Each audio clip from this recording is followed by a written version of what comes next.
Let's talk Exo Kitty Season 3. And I guess this goes without saying, but spoiler alert for anything that happens in Exo Kitty 3. So if you haven't watched yet or you plan on watching, please do click out now.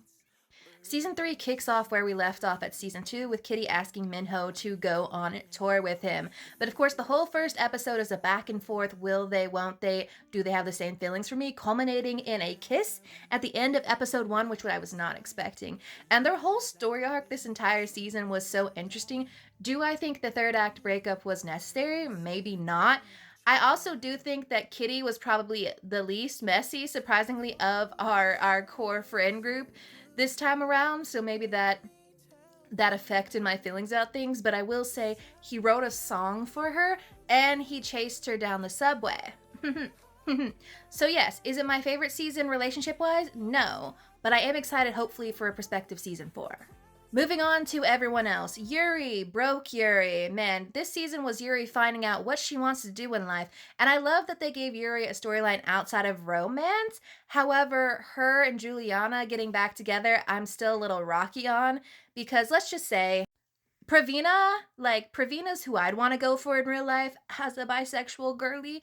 And Juliana and Pravina kind of got tossed to the wayside of I would have loved to see them. Would have loved to see them work out a little more. I would have loved to see a friendship grow. But I guess Yuri, Juliana, and Pravina, I don't know if this is last we're going to see a Pravina, but I'm curious to see how that shakes out in the future. I kind of want Yuri standalone content outside of relationships, but we'll see. But our messy title goes to Q this season. What were you doing with Marius, sir? What were you doing sending pics while you had a boyfriend? I'm like, lonely is not an excuse. I mean, they definitely had the most interesting, messy relationship situation going on between Q, Marius, and Jin. But I'm so glad they got back. I'm so glad they got back to where they needed to be, because this cute couple, in terms of queer happiness, is something I want to see on my screen.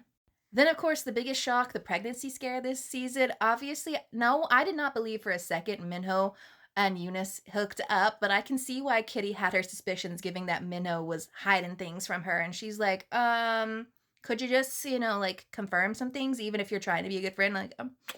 But yeah. And then the cute little teacher romance. Love that. Overall, it was a good season. In terms of my rankings for the seasons, I definitely think it's season 2, season 1, season 3 for me right now, or season 1 and 3, I'm not 100% sure. But also, I love a good Lara Jean sneak peek. However, her and Peter, after all those movies and everything we've been through, they better be in game. They better be in game. But let me know what your thoughts were in the comments down below.